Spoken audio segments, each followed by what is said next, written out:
నమస్తే, welcome to Sri media. This is Bhanu Mekala. ఆంధ్రప్రదేశ్లో కూటమి ప్రభుత్వం అధికారం చేపట్టింది. ముఖ్యమంత్రిగా నారా చంద్రబాబు నాయుడు గారు ప్రమాణ స్వీకారం చేశారు. ప్రమాణ స్వీకారం చేసినటువంటి వెంటనే మరి అన్ని చోట్ల మూతబడినటువంటి అన్నా క్యాంటీన్లు ఏవైతే ఉన్నాయో అవి కలకల్లాడుతూ ఉన్నాయి.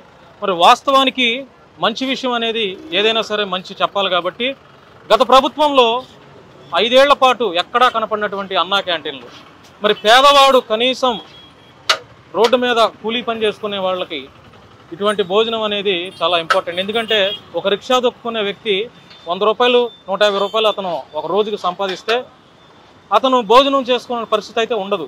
మరి అన్నా క్యాంటీన్లో ఏదైతే 2014లో పెట్టినటువంటి అన్నా క్యాంటీన్లు మరి 5 రూపాయలకే భోజనం అనే ఈ పథకం చాలా పేరు ప్రఖ్యాతులు సంపాదించిన అనడంలో ఎటువంటి సందేహం లేదు. ఎందుకంటే మన రాష్ట్రంలో ఆంధ్రప్రదేశ్లో నిరుపేదలు ఎక్కువ ఉన్నారు, కటిక పేదలు బేదలు ఎక్కువ ఉన్నారు. అంటే కనీసం ఒక పూట అన్నం తినలేని పరిస్థితులు కూడా మన ఆంధ్రాలో ఉన్నాయి. ఎందుకంటే ఎక్కువగా పేదలు బ్రతికే రాష్ట్రం మనది.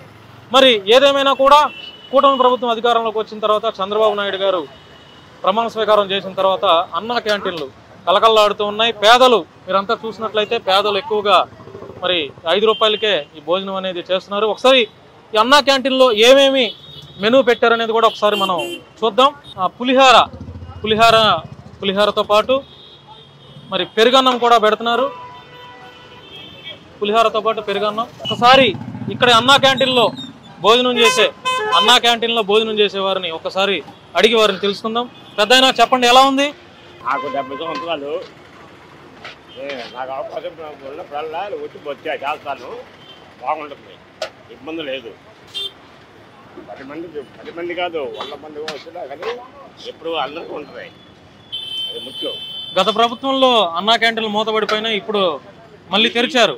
ఇక్కడ మాత్రం ప్రతి సంవత్సరం ఎప్పుడు అంత నుంచి కూడా ఈ క్యాంటీన్ ఎప్పుడు ఉంటుంది.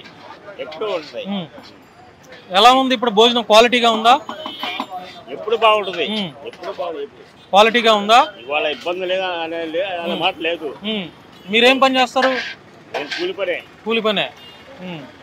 ఇప్పుడు బస్ స్టాండ్ ఉంది, రైల్వే స్టేషన్ ఉంది.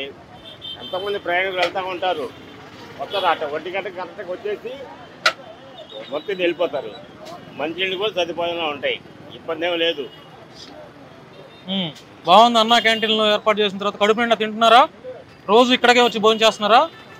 నేను ఇవాళ వెళ్తాను, అవకాశం ఉన్నప్పుడు తింటాను నేను, అవకాశం ఉన్నప్పుడు. అయితే అన్నీ మూసేది కానీ ఇది మాత్రం కంటిన్యూగా నడుస్తుంది. ఎప్పటి నుంచో. మంగళగిరిలోని అన్నా క్యాంటీన్ వద్ద మనం ఉన్నాము. మీరు ఇందాక చూశారు, చాలా మంది ఇక్కడికి వచ్చి నిరుపేదలు 2 రూపాయలకే ఇక్కడ ఇచ్చి భోజనం తింటున్నారు. మన ఆంధ్రాలో చాలా మంది నిరుపేదలు ఎక్కువ ఉన్నారు. అంటే ఒక పూట కూడా భోజనం చేయలేని పరిస్థితుల్లో చాలా మంది నిరుపేదలు అభాగ్యులు ఉన్నారు.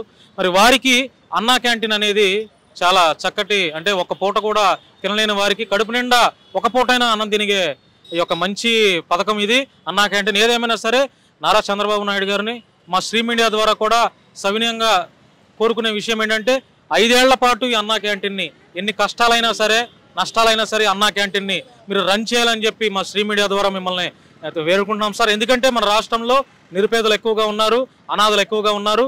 మీరు పెట్టినటువంటి ఈ అన్నా పథకం అనే అన్నా క్యాంటీన్ అనే పథకం ద్వారా మరి చాలామంది ఒక పూట ఎంతోమంది మన నియోజకవర్గాల్లో, రాష్ట్రంలో ఉన్నటువంటి అన్ని నియోజకవర్గాల్లో ఇది మీ నడుపబడుతుంది. కాబట్టి అన్ని నియోజకవర్గాల్లో కూడా ఈ అన్నా క్యాంటీన్ ద్వారా నిరుపేదలు ఒక పూటైనా అన్నం తింటారని చెప్పి, కడుపు నిండా అన్నం తింటారని చెప్పి ఈ పథకం ద్వారా మేము సవినయంగా మిమ్మల్ని కోరుకుంటూ, ఎన్ని కష్టాలైనా సరే ఎన్ని నష్టాలైనా సరే అన్నా క్యాంటీన్ ఎక్కడ ఆపొద్దు సార్. దయచేసి పేదల కోసం ఈ అన్నా క్యాంటీన్ని మీరు 100కు 100% ఇది అమలయ్యేటట్లు మీరు చేయాలని చెప్పి మనస్ఫూర్తిగా కోరుకుంటున్నాం సార్. మా శ్రీ మీడియా నుంచి ఇది ఒక రిక్వెస్ట్ మాత్రమే. మరి కాబట్టి మీరు దయచేసి ఈ అన్నా క్యాంటీన్ని చక్కగా అమలు చేస్తారని మేము మా శ్రీ మీడియా నుంచి కోరుకుంటూ థ్యాంక్ యూ సో మచ్.